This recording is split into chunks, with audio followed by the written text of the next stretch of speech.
સાબરિયા સામે કોંગ્રેસે સમીકરણ બદલ્યું છે। દેવજી ફતેપુરા ધાંગધ્રા વિધાનસભાની પેટા ચૂંટણી લડે તેવી શક્યતા છે। દેવજી ફતેપુરા ધાંગધ્રા પેટા ચૂંટણી કોંગ્રેસમાંથી લડે તેવી શક્યતા છે। કોંગ્રેસ હાઈકમાન્ડ દેવજી ફતેપુરાના સંપર્કમાં છે। એક બે દિવસમાં જાહેરાત થઈ શકે છે। સુરેન્દ્રનગર ધાંગધ્રા પેટા ચૂંટણીમાં પરસોત્તમ સાબરિયા સામે કોંગ્રેસે સમીકરણ હવે બદલ્યું છે।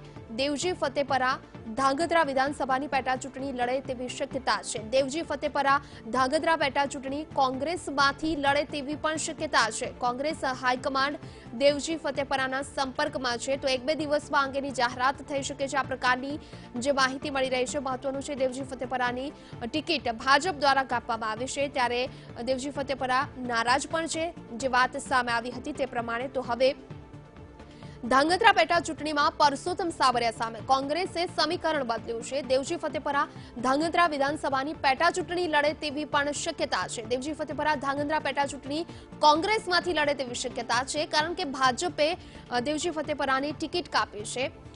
સાંસદને રિપીટ નથી કર્યા સુરેન્દ્રનગર લોકસભા બેઠક પરથી, ત્યારે દેવજી ફતેપુરા નારાજ છે અને કોંગ્રેસ હાઈકમાન્ડ દેવજી ફતેપુરાના સંપર્કમાં છે। એક બે દિવસમાં અંગેની જાહેરાત થઈ શકે છે।